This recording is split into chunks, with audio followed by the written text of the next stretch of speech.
On, by the way. I didn't mention the title. Health nut, tight butt. Eating right, out of sight. Look at me, I'm a winner. Getting thinner, always thinner. How many carbs in that? Wouldn't want to get more fat. Pants smaller, true life baller, feeling good, looking better. Where do we go from here? Now that all of the children have grown, now beats bounce and bass from the ever-present earbuds that adorn my sweat-drenched head. Indeed, where do I go from here? A yoga master guru, all-knowing specialist in the art of aura told me the reason I had hit a plateau, wall, peak, that I just wasn't clean. Clean? Clean? What you mean not clean? And she sent me, disciple of diet, to a place where magic happens, where wonderment happens, where clean happens. Come to find out, it's where shit happens too. Healing waters read the discreet door. Come in and be cleansed. Ushered into a small waiting room where Filipino women in pure white smocks wandered to and fro, I expected to hear farting noises, but there was only gentle tinkling water. Pictures of Jesus stared down at me. I picked up a pamphlet entitled The Urn and You and read a charming story about an ancient commoner ridding himself of demons by sticking a gourd up his ass and flushing them away. What in the hell am I doing here? My conservative Jewish upbringing began scolding at me. Fuck it, I argued back. I've got tattoos, so I'm already in violation. I'm getting healthy. I was led into a small anteroom by a statuesque blonde whose only mar was a gigantic crucified Christ hanging between her supple breasts. Disrobe, put this towel on, and position yourself on the... She commanded. The...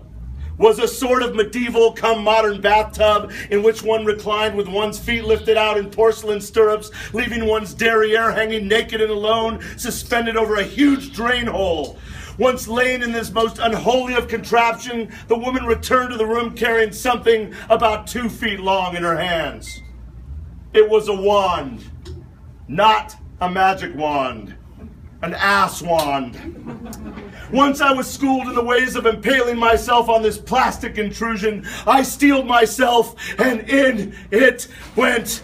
Now I'm laying there connected to a skinny finger of shame, horrified and yet strangely mortified at the same time. The buxom princess of Annalise opened a panel revealing dials and buttons and knobs, somewhat steampunk and wonky, and I couldn't help but think of poor fat Augustus stuck in the chocolate tube. Soon I was filling with water like some disgusting water balloon. Gripping the sides of the Simeon-like device, I was overwhelmed with shame as the queen of queefs began massaging my stomach, eliciting a string of firecracker-like farts that went on and on and on, my dead father's face filling my thought bubble. Remember, son, it's not polite to pass gas in front of the ladies. Oh, Dad, you'd be so proud, I cried, and began to shit my brains, liver, and spleen out in front of the nice lady who, acting as if I wasn't a disgusting hobo, uncoiling my poison hot snake in her pristine white ceramic. Hell, it was a basket of them, and the explosive farting noises just kept on blasting while she talked about the weather and about Jesus and about how, oh my, you must drink a lot of coffee judging by your texture.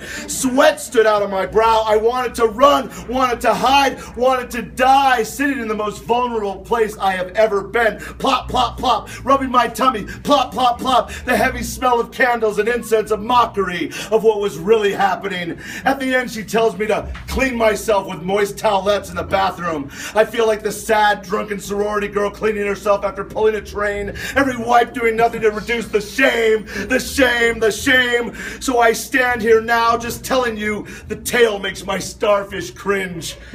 And share I must my wisdom with you. It's better to be fat. It really is.